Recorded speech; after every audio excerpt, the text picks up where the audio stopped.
একদম ফিটা হয়।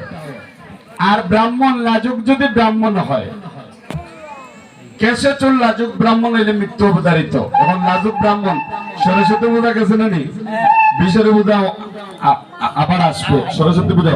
এখন ঠাকুরটাই কেটে এখন এই বাড়িও পূজা, এই বাড়িও পূজা, এই বাড়ি পূজা, সব বাড়ি মন রাখতে হইব, ঠিক না নি? এটা তো আছে না নি? এখন যা এই বাড়ি পূজা, এই বাড়ি পূজা, প্রত্যেক বাড়ি পূজা। এখন লজ্জায় যদি কারো বাড়িতে না খাইয়া একদম লাস্ট পর্যন্ত চলে আসে, তাহলে কি হবে?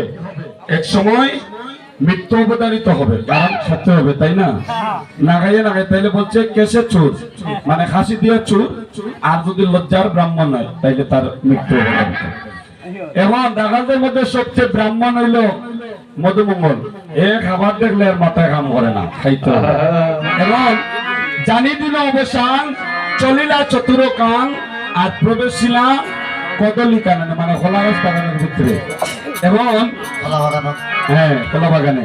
এখন মধুমঙ্গল দেখেছে কলা পাকছে। এখন কানাইকে বলছে, কানাই রে শোন ভাই, আমি চলিতে আর পারি না, আমি চলিতে আর পারি না, আমি চলিতে আর পারি না, আমার পিতাকে লেগেছে ভাই, আমি চলিতে আর পারি না,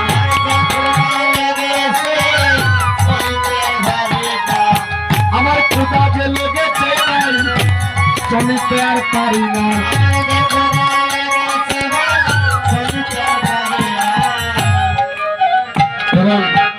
কানাই বলছে মধুমঙ্গল রাখালকে, তুই এখন কিনা করতে চাস?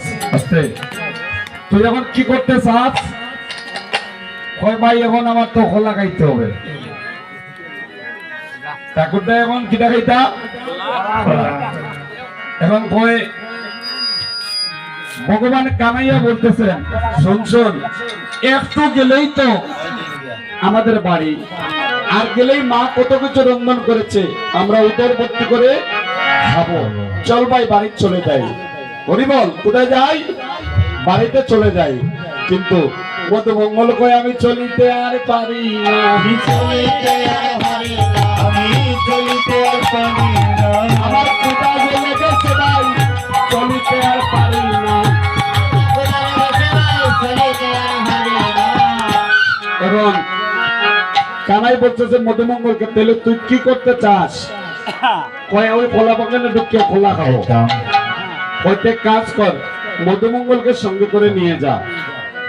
এখন মধুমঙ্গলকে সঙ্গে নিয়ে মধুমঙ্গল আর সুবল খোলা বাগানের ভিতরে কদলি কাননে প্রবেশ করেছে। কিন্তু সব কলা তো আর পাকা নাই, পাকা আছে? পাকা নেই।